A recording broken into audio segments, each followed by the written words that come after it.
আমরা কাড়াকাড়ি করি ভাইয়েরা মিলে যে আমার ঘরে আমার বাপ মা থাকুক। তা আপনারা এরকমটা কেন করতে পারেন না? এ হচ্ছে আমাদের আকুলতা, ব্যাকুলতা, আমাদের আবেদন, নিবেদন, অনুরোধ। প্লিজ বাপ মাকে দূরে ঠেলে না, আপনার জান্নাত বাপ মাকে কাছে টেনে নিয়ে আসেন, তাহলে দেখবেন জীবনটা সুন্দর। পৃথিবীতে একজন মানুষও পাবেন না যারা বাপ মার দোয়া ছাড়া সফলকাম হয়েছে। হয়তোবা বাপ মাকে আপনি পছন্দ করেন নাই, তারপরেও আপনার বাপ আপনার জন্য দোয়া করেছে, আপনি সফল হয়েছেন। কবে বুঝবেন? কবে বুঝবেন? কোনো বাপ মা যদি তার সন্তানের প্রতি সন্তুষ্ট থাকে, এই সন্তান কোথাও আটকাবে না। 2 নম্বর একটা বিষয় যে আলেমদের বাপ মা কেন বৃদ্ধাশ্রমে যায় না?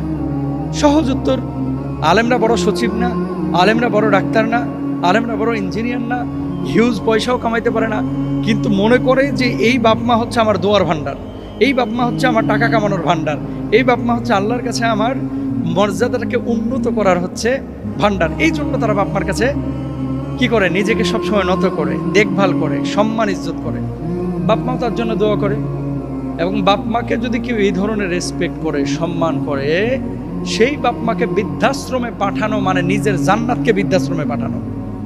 আপনি বললেন না যে হুজুর তাহলে কি বৃদ্ধাশ্রমের বিপক্ষে আপনি? মোটেও না। অবশ্যই বৃদ্ধাশ্রম দরকার আছে। যাদের ছেলে নাই, মেয়ে নাই, দেশে কেউ নাই, তাদেরকে দেখবে কেনা? কাউকে না কাউকে তো দেখতে হবে। এখন তাদেরকে দেখবে হচ্ছে বৃদ্ধাশ্রমের এই যারা দায়িত্বশীল তারা। কিন্তু ডাক্তার, ইঞ্জিনিয়ার, সচিব যারা আছেন, আপনি শিক্ষিত হয়েছেন, আপনি মানুষ হতে পারেন নাই, তাদেরকে বলছি যারা বৃদ্ধাশ্রমে বাপ মাকে পাঠিয়েছেন।